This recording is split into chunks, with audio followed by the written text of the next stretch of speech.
go to automation, create workflow, start from scratch. Then, pangalanan lang natin yung workflow as sales workflow.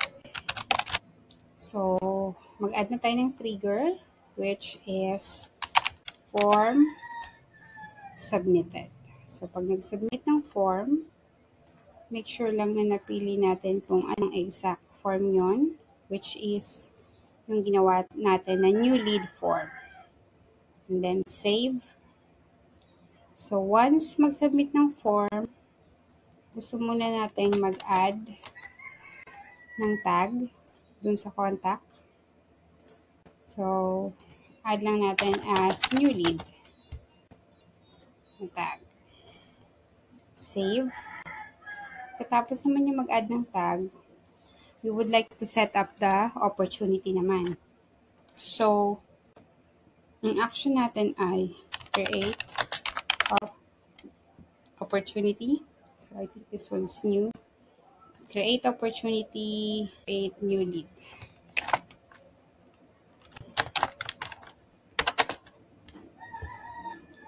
So, sa pipeline, make sure na yung pipeline. And then, other fields. So, pipeline stage. We want the new lead to be under the new lead stage. Save. And pag na-create na yung opportunity, dito na tayo mag if-else condition. So, if-else. So, if answer is yes, hanapin natin yung custom fields, which is, are you ready to book your appointment? So, pag yung sagot niya ay, yes, I'm ready. So, meaning, yes, ang sagot niya. Send tayo ng booking link. Kapag hindi naman siya nagsagot ng yes, that means it's a no. Send tayo ng nurture email campaign. So, lagay lang natin dito, send notification. Oops. Notifications. So, send internal notification. And gusto ko lang ay notification. So, let's say,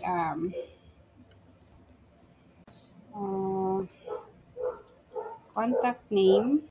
Yung full name ng contact is ready to book an appointment. And then,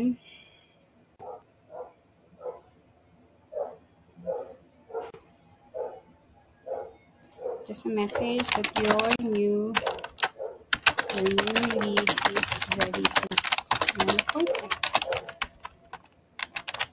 So, redirect. Gusto ko siyang ma-redirect sa opportunity.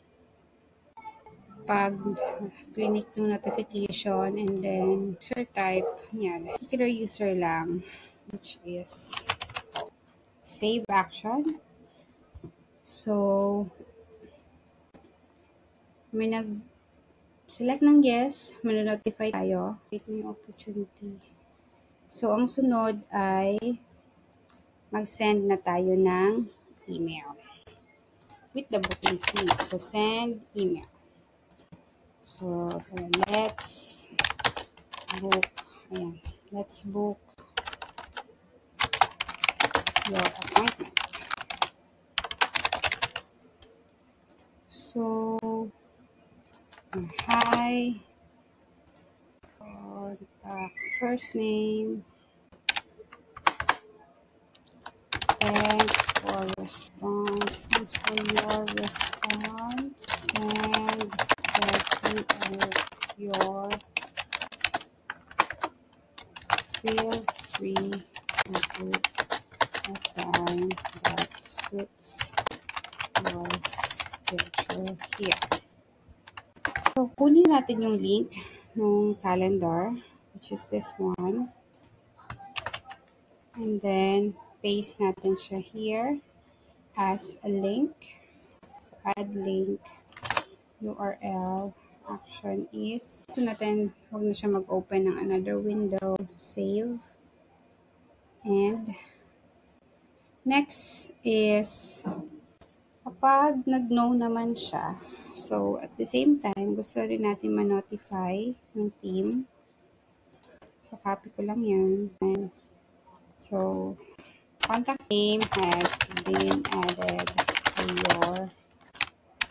to lead nurture stage.